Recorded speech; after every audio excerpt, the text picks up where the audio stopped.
Гледате Дневникот на Сител.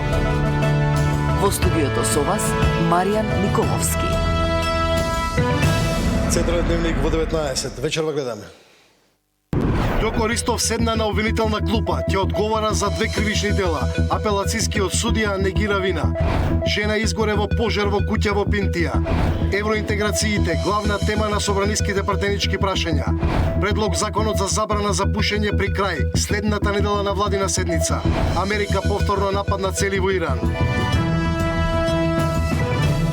Нов клинички центар или реорганизација на постоечките за болничките капацитети, што се промени во последните 2 години во Фондот за здравство. Во тема на денот гостин Сашо Клековски, директор на ФЗО. Добро вечер, останете овде, почнуваме веднаш.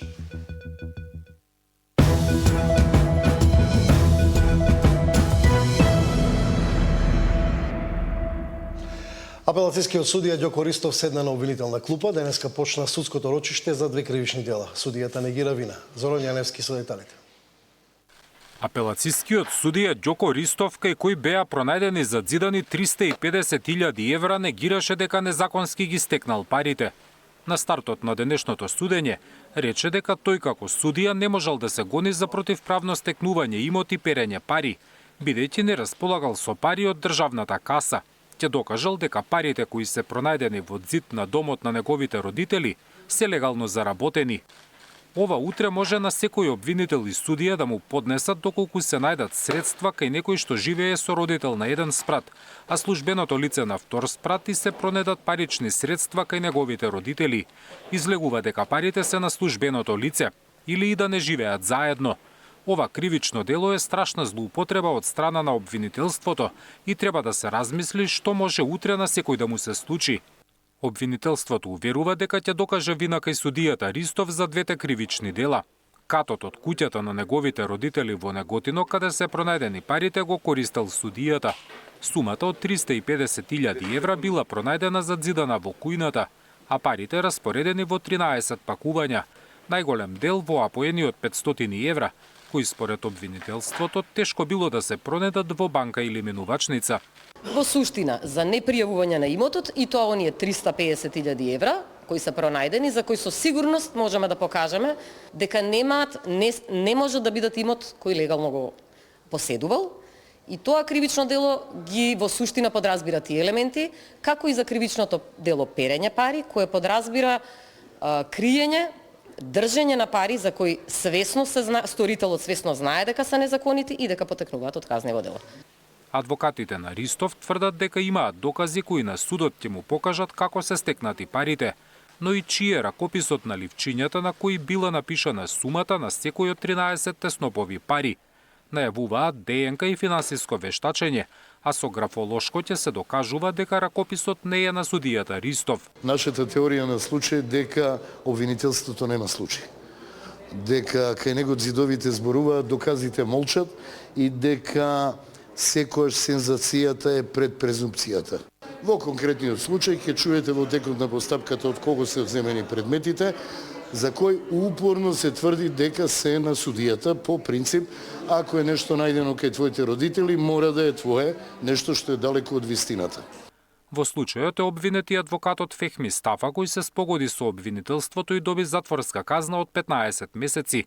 Тој беше фатен со 20.000 евра, пари кои како подкуп требало да ги добие судијата Ристов, за да влијае да не биде одреден притвор за Љупчо Пецов ѓаволот. Судењето продолжува на 9 јуни.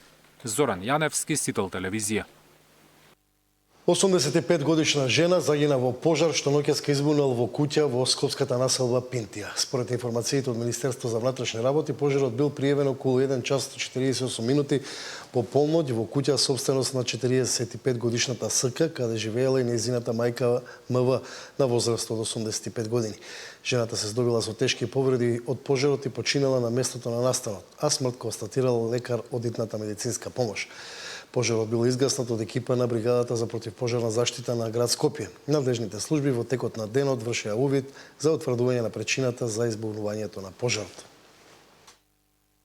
Денеска во 1 часот и 48 минути во секторот за внатрешни работи Скопје е пријавено дека во куќа собственост на СК, а во која живеела и нејзината мајка 85 годишната МВ во населба Пинтија во Скопје настанал пожар. Од повредите здобиени од пожарот починала МВ, а смрт констатирал лекар од итната медицинска помош.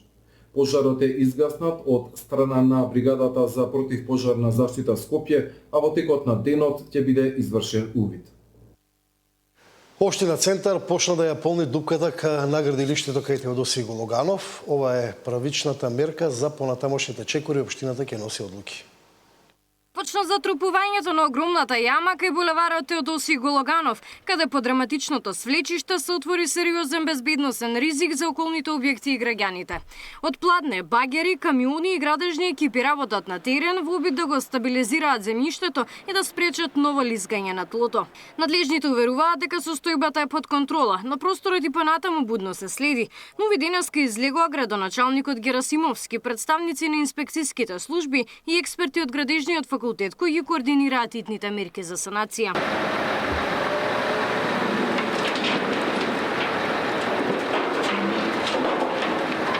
Според препораките на стручните лица, во тек е затрупување и зацврстување на јамата со цел да се стабилизира теренот и да се заштитат околните згради. Од Општина Центар се децидни дека инспекцијските служби остануваат на терен, а против инвеститорите и изведувачот веќе се водат постапки поради утврдени неправилности и непочитување на одобрението за градење. Сликата од градилиштата во центарот на Скопје повторно отвора сериозни прашања за тоа колку навистина се почитуваат законите на терен.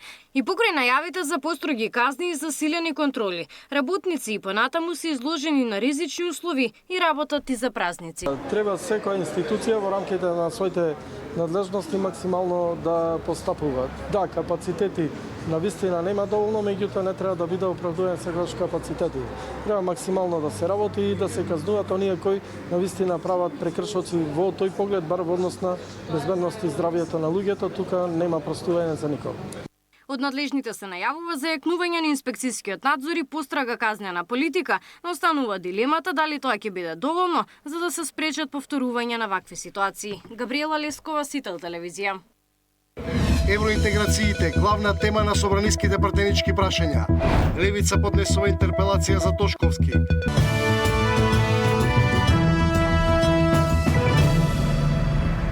Денеска во парламентот седница за пратенички прашања, главна тема евроинтеграциите. Од обврски кон Брисел до јуни останува само уште еден камен на сопнување. Тоа се повисоки плати за судиите. Но овој чекор нема да биде исполнет без да се испорачаат резултатите. Ова е одговорот на премиерот Мицкоски за тоа, докаде сме со реформската агенда. Тој посочи дека се останата во делот на правосудството. Од законски измени до зголемен буџет за нови 200 вработувања во судството било реализирано. Изолирана ќе остане и обврската за уставни измени, со која деновиве, како што рече, манипулира јавноста. Сега се барат дополнителни зголемувања на примањата. Дополнителни зголемувања без јасни резултати нема. Тоа како влада нема да го дозволиме по цена тој чекор да не успее. Но и да не успее овој чекор, ако е тоа условот. Ние повторно и во јуни, и во јунскиот извештај ќе бидеме подобри од самопрогласените фронтранери, исто како што бевме и во декемврискиот. И така ќе бидеме до крај. И ќе го изолираме ова за кое што денеска води кампања опозицијата, промена на устав. Во ред, ја разбирам опозицијата, ќе води лажна кампања, но како демохристијанска партија и опција треба да простиме. Тоа не разликува нас. Тоа што ние умееме да простиме, но не да заборајме. Ке простиме, но нема да заборајме. Мицкоски вели дека правдата мора да почне да функционира и повтори дека има големи очекувања од новиот обвинител. Имаме отприлика 120-30 ревизорски извештаи на институции доставени до обвинителството. Барем ревизорите велат дека констатирале многу незаконитости. Очекувам барем врз основа на тие, би рекол, ревизорски извештаи да се постапува и барем врз основа на тие ревизорски извештаи да се испорача правда. Тебе не мора ништо повеќе. Ревизорот е избран од претходната влада. Опозицијската СДСМ пак прашуваше за задолжувањата, но и за безбедносната состојба. Дали владата во јуни подготвува ново задолжување од околу 350 милиони евра за остатокот од евроврзницата и на кој начин планира да се обезбеди тој износ? И ова најавено задолжување од ваша страна треба да се гледа во целокупниот контекст на долгот. За разлика од вашето владење, нашето покажа економски раст од 3,5% во последните 6 квартали, а вие од 2017 заклучно со втор квартал од 2024 година двојно го зголемивте јавниот долг, а што понудивте на граѓаните? Економски раст од минорни 1,9%. Дали господин Тошковски сега ќе понесете одговорност за целосниот распад на безбедносниот систем? Од насилства преку 5 тони дрога до најновиот скандал со можни протекување на државни тајни и НАТО документи, дали, господин министер, чувствувате морална и политичка одговорност за состојбите во Министерството за внатрешни работи? И дали конечно ќе понесете оставка? Народот гледа дека има огромна разлика од тоа што вие го правевте до тоа што ние го правиме денес. И сега вас ве боли, па ќе ве боли. Нормално е да ве боли. Се откриваат милионски скандали кои што биле злоупотребувани народни пари од претходно и ве боли. Па ќе ве боли нормално, како да не ве боли? Како да не ве боли? Како да не ве боли? Која половина од вашите околу вас или не се во држава или се предмет на кривичен прогон. Во јавност доодите со информации во рамки на предистражни постапки кои што се работат во Министерството за внатрешни работи во согласно со наредби и нападствија дадени од страна на јавните обвинители. Оваа говорница не ве штити од информации изнесени во јавност кои што се поврзани со нарушување на тој принцип на тајна. Албанската опозиција редовно за етничките прашања. Во 2020 година премиерот изјави дека не е во ред еден народ да се оценува со проценти. Ова беше изјава на премиерот и се сложи зошто да нема уставни измени за ова да се префрли како албански јазик. Јас очекував, за да вие бидете објективен, пред да го поставите вашето прашање, да кажете, ние стоиме позади нашите сограѓани македонци. И заедно ќе се бориме тие да ги применат. Бидејќи се составен дел од новата методологија за преговори во Европската унија. Така настапува објективен поддржувач на соживотот во мултиетничка Македонија. Мојата и вашата татковина, како македонец и албанец. Нашата заедничка татковина така се гради, која ќе се поддржуваме едни со други. Да, јас поддржувам да не се гледаме низ призмата на проценти, да ви дадам и кој конкретен одговор. И токму затоа ќе имате можност многу скоро овде во парламентот да го гласате законот за правична застапеност, каде што процентите не се важни, туку квалитетот. Катерина Нешкова, Сител телевизија. Левица поднесе втора интерпелација против министерот за внатрешни работи Панче Тошковски. Интерпелацијата се темели на обвинувања за сериозни пропусти во работењето на министерството, селективна правда, нефункционално постапување и судирни интереси. Тошковски пак ги отфрла обвинувањата. Алудираме на несоработката во случајот шпионажа кај највисокиот државен врв, потоа непостапување за откривање криминал со надзорот во Бехтел и ЕНКА, на кој што ќе треба да одговори министерот пред пратениците, и непостапување кај дивоградбите во Чаир. Една точка е посветена на куќниот притвор за Артан Груби по случајниот дил со Дуи, чиј лидер, да подсетиме, се уште има државно обезбедување. Следното е запрената постапка за милионскиот криминал со канцероген мазут. Алудираме на командната одговорност и полициските пропусти кои доведоа до трагедијата во Кочани. Ова е попатно споменато, бидејќи имавме една посебна интерпелација за тоа, но веќе има пресуди против полицајците. И следното е незаконитиот претрес кај директорката во училиштето во Демирхисар. Четвртата глава е посветена на непостапување на македонската полиција во случај на семејно, врсничко и родово базирано насилство и говор на омраза. Пазите сега коалицијава СДСМ, Левица и ДУИ. Каква коалиција е таа за пропаст на државата? Тоа е неверојатно нешто. И повторно, по трет пат покажувате дека координирано, заеднички, раче до раче, кога станува збор за барање за интерпелација на министерот за внатрешни работи, така заедно, фино, лепо, културно си се дружите си се охрабрувате, си се поддржувате и обидувате да ја манипулирате целокупната македонска јавност, која што е многу мудра. Повторно покажувате дека сте си заедно, и тоа си ваше право, ама македонците, албанците, турците, власите, ромите, србите, бошњаците и сериот останат убав народ кој што живее у оваа убава држава, не ви верува. А во собранието, освен денешната интерпелација на Левица за Тошковски, во процедура е интерпелација за министерот за земјоделство Трипуновски.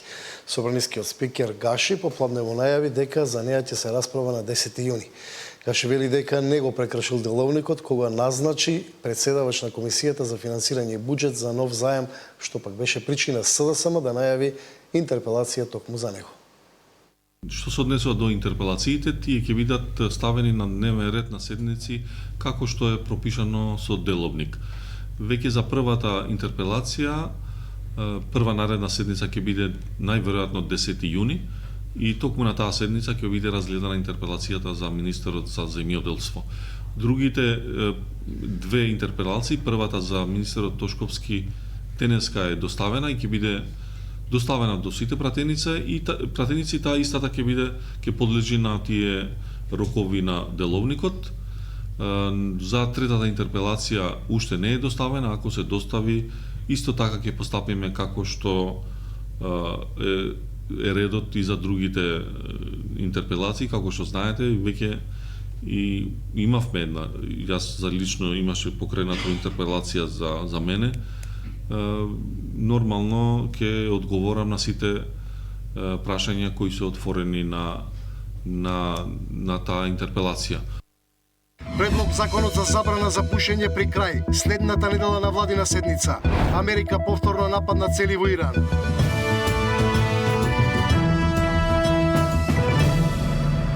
На предлог законот за забрана на пушење е готов. Следната недела се очекува владата да го усвои. До тогаш граѓаните ќе се одвикнуваат од пушење со лепенки и мастики за џвакање кои министерството ги стави на позитивната листа.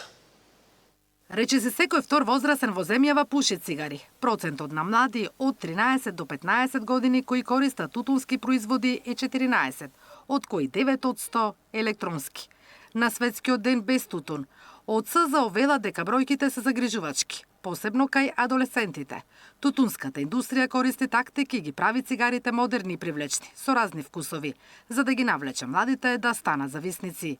Иако е забранета продажбата на цигари на деца под 18 години, 3/4 успеваат да купат. Од СЗО повикуваат законите да се почитуваат. Making sure that young people are aware that the age restriction for the sale of tobacco is enforced, that tobacco is not allowed and tobacco products and e-cigarettes are not allowed to be advertised for young people. That is critically important. And the industry, particularly the hospitality industry, has a big role to play. The fact that the law is not in place does not mean that bars, restaurants could not stop people from smoking inside. Предлог законот за забрана на пушење при крај. Следната недела се очекува владата да го усвои, пошто ќе биде пратен на гласање пред пратениците. До тогаш граѓаните ќе се одвикнуваат од пушење со лепенки и мастики за џвакање, кои здравство ги стави на позитивната листа. Се размислува и за зголемување на даноците и акцизите, за да станат цигарите помалку достапни. Се со цел да може тие граѓани да размислуваат два пати дали ќе се трошат пари за кои што ќе може да им оштетат на здравјето или тие ќе ги пренасочат кон други активности кои што ќе бидат за позитивни цели. Според СЗО, на 3600 лица секоја година умираат во земјава од болести поврзани со употреба на тутун, што е околу 13% од сите смртни случаи. За лекување и здравствена заштита, државата годишно губи над половина милиарда евра. Покрај човечката цена, пушењето носи значителни економски последици преку зголемени трошоци за лекување, намалена продуктивност и предвремена смртност. Ако не се преземат мерки, во следните 15 години државата може да загуби 58.000 жители и речиси 13 милиони евра. Во споредба со нас, просекот на пушачи во Унијата изнесува 24%. 4 милиони адолесценти на возраст од 13 до 15 години користат тутун, додека 4,2 милиони електронски цигари. Наташа Мерсовска, Сител телевизија.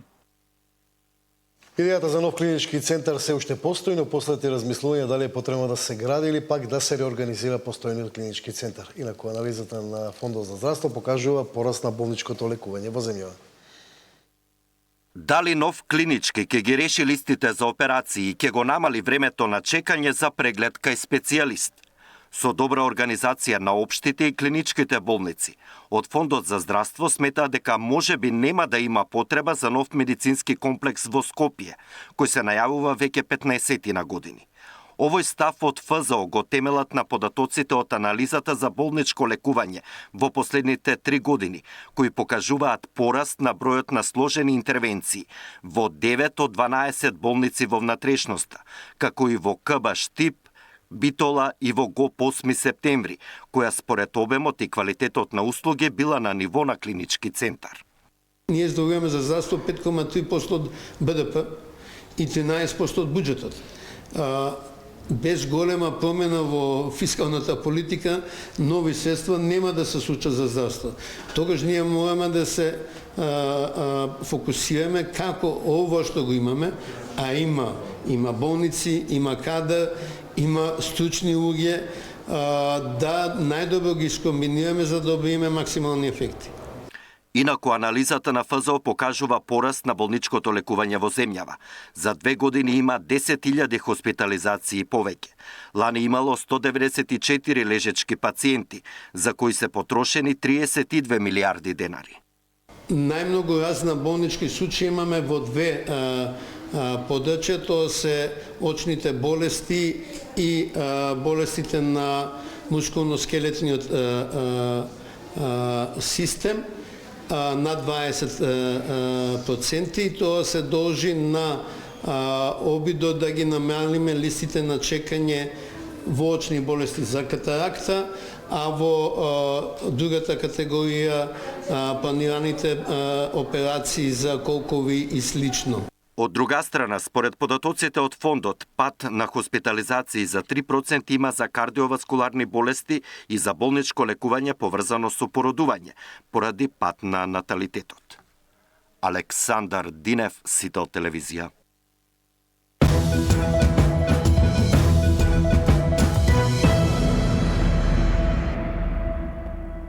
Да, наред се минутите за темата на денот. Мој вечерашен гостин е Сашо Клековски, директорот на Фондот за здравство. Добро вечер. Добро најдов. После 2 години конечно сте директор. Претходно бевте ВД. Да. Тоа ве тестираше владата тие 2 години нешто или? Не, во основа настана промена на моделот на управување. Фондот за здравствено осигурување беше последната институција со колективно управување со 2 директори. И бевме вршители на должност да не се измени законот за здравствено осигурување и се врати на моделот што постои на почеток, а тоа е на директор и заменик директор. Значи, еден директор сега? Да. Еден директор и еден заменик. И управувате со прилично многу пари. Мислам дека директор со највише пари, или не е? Над 800 милиони, како му да? После фондот за пензиско... После фондот. Добро, сега еве остануваат уште 2 години. Или сега на 4, факт не, нови 4. Нов мандат. Значи, ќаревте 2+. Да. Кои приоритети ви се сега тука со тие пари? Доволно и се пари за... Па еве, во изјавата предходно имаше. Значи, Македонија издвоја околу 5,3% од БДП-то за здравство. Дали е тоа многу малку, нова степен на развој, тоа е тоа, да, има земји со повеќе. Германија издвоја околу 10% од БДП. Меѓутоа, споредбено со регионот, ние сме во слична категорија. Тоа е 13% од буџетот на земјата оди во здравството. И тие се моменталните финансиски можности. Тоа значи дека околу 840 милиони евра се во фондот и уште има дополнителни средства во Министерството за здравство, за вакцинација, за програми превентивни и така натаму. И капитални инвестиции. Не е тајне, го имам говорено тој и во ово студио. Фондот за здравствено осигурување беше во најмалку 10 години во стагнација. Значи, негде од 2013-14 или стагнација или во некои зони во удолница, условно да кажа. И во една комплексна работа на фондот, каде што се работи од примарно здравство, преку терцијално до надомести за боледувања, апотеки, бањи, кардиохирурги и така натаму, не е едноставно да се издвојат приоритетите.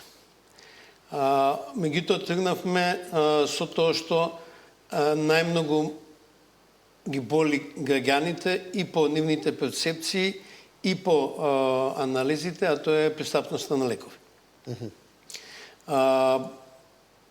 Околу 65% од трошоците за лекови во земјава граѓаните ги покриват од джеп.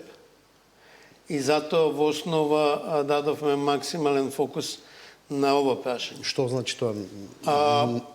Па во основа во државното финансирање на лекови има 3 сегменти: позитивна листа, болнички лекови и посебно скапи лекови, тоа се новите модерни терапии за рак, за автоимуни заболувања, за генетски заболувања.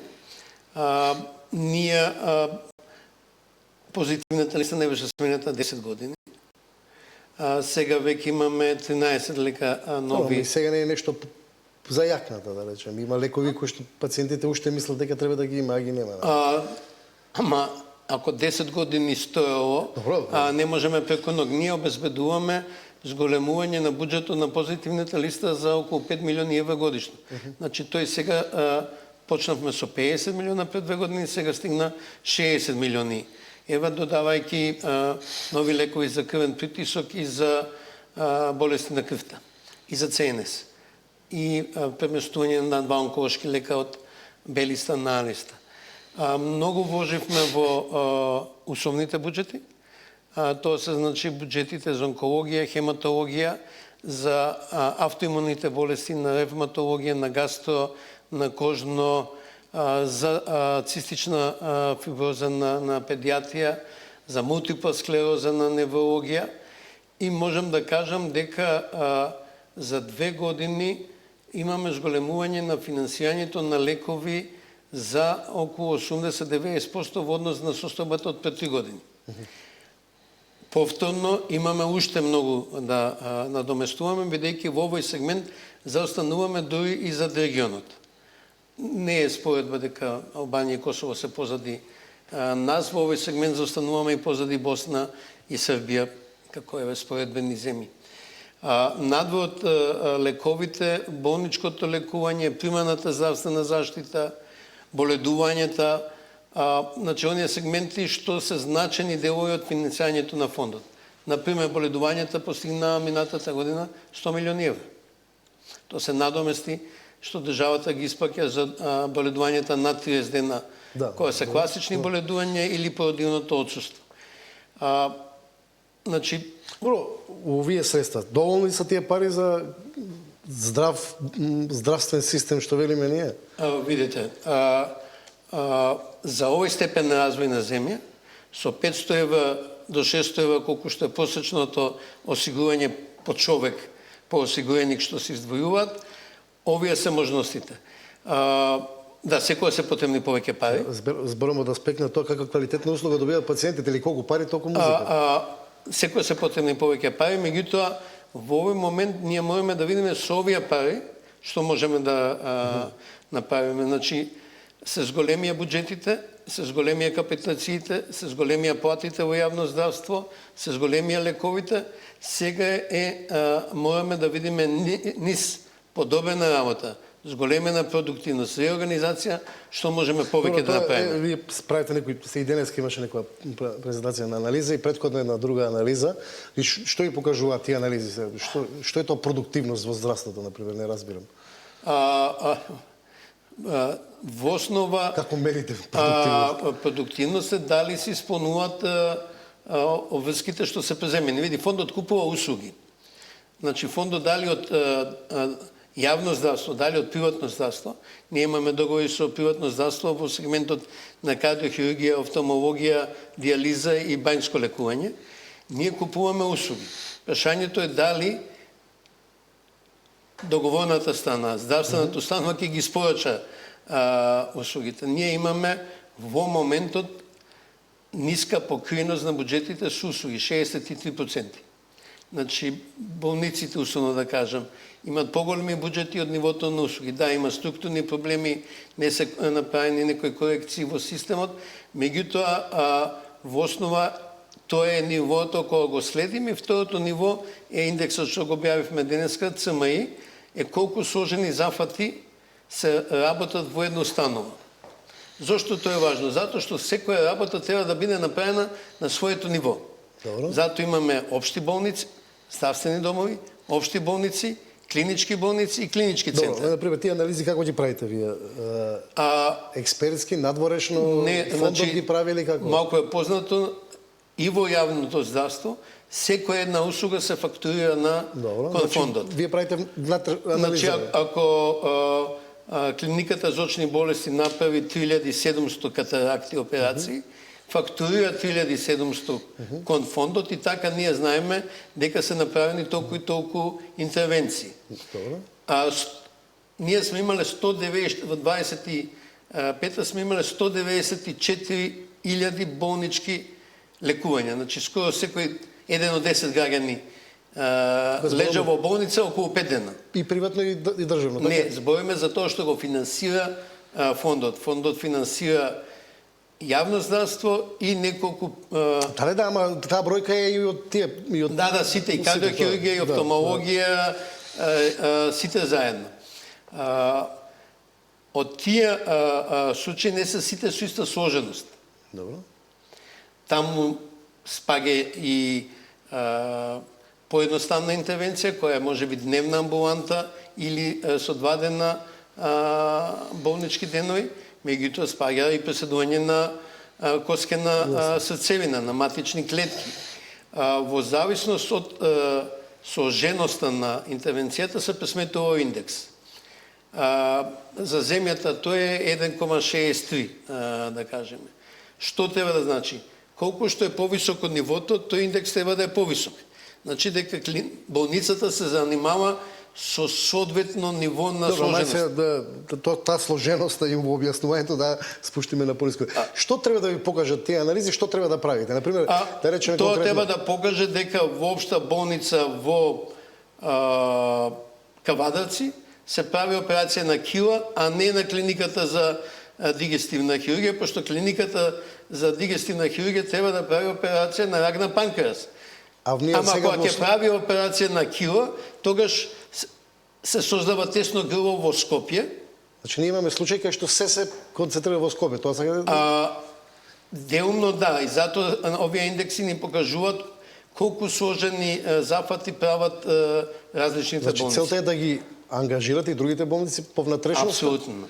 И има ли капацитет за такво нешто? Затоа што мислам, лекарски, технички, апарати... Јас имам напишано објава за двете пепелашки, например, во Охридскиот регион за Свети Размо и Свети Стефан. Две специјални болници, едната ортопедска, другата кардиолошка, кои имат исклучителни резултати. Специјалната болница за психијатрија во неговите исклучителни резултати. Еве, зборам помалку познати примери. Ние на скопските клиники имаме клиники со соодветна сложеност на работата. Значи, прашањето е да секој си работи својата работа. Општите болници работат едно ниво на сложеност, клиничките болници Битола, Штип и Тетово друго ниво на сложеност и клиничкиот центар во Скопје работи трето ниво на сложеност. За да ресурсите ги искористиме најсоодветно. Бидејќи е прашање да доближиме здравствената заштита најблиску што можеме, економски оправдано секако, и да соодветно ги планираме капацитетите. Добро, у кој контекст не прашам уште на работа? Например, јас сосема случајно имав некои можности да периодов да поминам низ ургентниот центар во Скопје и таму забележав хаотична состојба од наплив на пациенти, како да не работат на други болници. За било каква ситуација се доаѓа на ургентниот центар? Да, во основа, само да ја довршам претходната мисла, значи во моментот имаме 9 од 12 општи болници што покажуваат раст на индексот, значи почнуваат да работат малку посложени работи. Клиничката болница Битова има добар раст, Штипе најдобра посложеност од клиничките болници. Значи, ова е инструмент кој покажува дека може да се подобрат работите со вработување на нов персонал. Ние после многу години го запревме падот на бројот од короната наваму, бројот на вработени во јавно здравство паѓа. И ние за една година од 18.000 го зголемивме на 18.900. Се направија неколку важни реконструкции, обновувања, дополнувања, за да почна секој да си работи својата работа. Се уште постои проблемот на прескокнување на инстанците, да кажам. Ако имате напад на слепо цело во Гостивар, не е патеката од Гостивар да дојдете во Скопје, патеката е да одите во општата болница во... Ама тие луѓе некои ги праќа, не доаѓаат сами? Многу често доаѓаат сами, заради правото на избор на лекар. Некои се упатени, затоа што не сите општи болници, клинички болници се соодветно организирани да одговорат на потребите. Например, ако има акутен мозочен удар, би требало да има функционирачки компјутерски томограф, за да се види дали е зачепување на крвен сад или крварење во мозокот. Бидејќи терапијата не е иста. Ние во многу малку центри надвор Скопје имаме 24/7 радиодиагностика.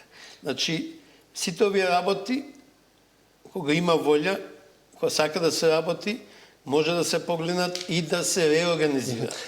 Само ше еднаш да прашам, да се навратим на моментот кога спомнавте, нели, фондот добива фактури за извршените услуги. Ме интересира таа анализа, што ви покажа, има ли некаде можеби манипулации во поглед на тоа, праени, непраени операција треба да се фактурираат? Види, во јавното здравство нема некоја посебна мотивација, бидејќи буџетите се поголеми од фактурираниот износ, бидејќи со одлука на владата, таму кај што нема доволни услуги, има политичка одлука да продолжат да работат. Меѓутоа, и во јавното здравство, и во приватното здравство, во сите поголеми болници, ние имаме редовни годишни контроли со слепа проба на задолжителен примерок. Значи, се вадат, ако има 1000 пациенти, се вадат 3% од примерокот по случаен избор, се врши кон тоа што е направено во тие контроли, и имаме и казни. Значи има манипулација. Има и казни. Добро. Кога збориме за реорганизација, денеска исто, значи идејата за нов клинички центар е стара. Сега, и денешната ваша изјава во тој контекст е дали се гради или не да се организира, сега зборуваме за реорганизација, што според вас е по... Видите, ние... И покорисно, и побраго, и по-добро, да речеме, за... Ние имаме најавени две многу големи инвестиции во јавното здравство, кои треба да започнат ова година. Тоа е клиничката болница Штип и клиничката болница Тетово, заедно со општата болница Кичево, околу 200 милиони евра. Имаме болница во Скопје, 8 септември, стара војна болница, која има индекс 2, односно има сложеност на работа која одговара на клинички центар. Имаме Стара градска или Свети Наум Охридски, која е исто така солидна болница. Ние треба прво да се видиме како постоечките ресурси максимално продуктивно да ги употребиме, и ако, а не само ако, туку мора да се подигне нивото на работа во Штип и во Тетово, тогаш ќе се намали приливот на пациенти. Тогаш е прашање на дистрибуција на доаѓачките пациенти надвор од Скопје, каде ќе се упатуваат, дали во 8 септември, дали во клиничка центар. Дали ќе треба адаптации, реконструкции, доградби, надградби, секако ќе треба. Ние здравствените власти, владата ги е завршила конструкцијата на оперативниот блок во 8 септември со најсовременна климатизација која може би е смешно, ама е важна за одржување на септичноста. Укратки црти, според вас, подобро е да се направи добра реорганизација и добри повеќе клинички центри отколку нов клинички центар? Види, дека ќе треба дополнителни објекти, може би ќе треба. Меѓутоа, јас за овие 2 години видов многу празни објекти. Значи да се обидиме да им дадеме содржина на тие објекти, да им дадеме соодветни лекари, соодветна опрема, да ги поставиме работите јасно и да видиме кој обем е потребен за да одиме понатаму со инвестициите. Секако реконструкциите во Тетово и доградбата во Штипка одземат одредено време кој ќе ни даде време да ги анализираме работите. Тоа може да биде, може би, уште еден блок наспроти 8 септември. Може да биде нешто сосема друго, ама мора да е базирано на анализа и на релевантни бројки и ќе го добиеме одговорот. Благодарам за гостување. Благодарам за поканата.